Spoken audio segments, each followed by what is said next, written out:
1947 সাল। পৃথিবীর একমাত্র আমরাই জীবন দিয়েছি মাতৃভাষার দাবিতে।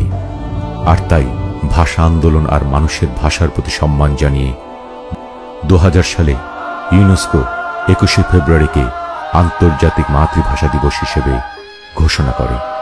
সালাম, বরকত, রফিক, জব্বার, শফিউর আরো অনেক নাম না জানা তরুণের প্রাণের বিনিময়ে আমরা পেয়েছি বাংলা ভাষা, বাংলায় মা বলে ডাকার অধিকার।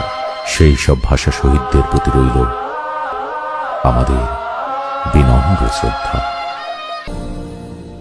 আমার সোনার বাংলা, আমি তোমায় ভালোবাসি, চিরদিন তোমার আকাশ, চিরদিন তোমার আকাশ, তোমার বাতাস আমার প্রাণে, ও মায় আমার প্রাণে বাজায় বাঁশি সোনার বাংলা, আমি তোমায় ভালোবাসি।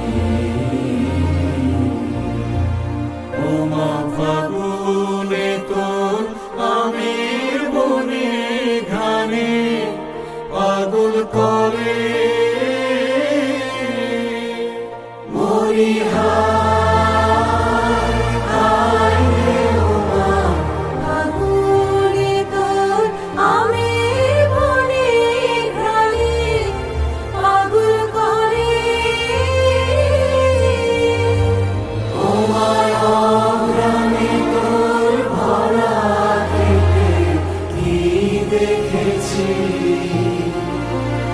আমি কি দেখেছি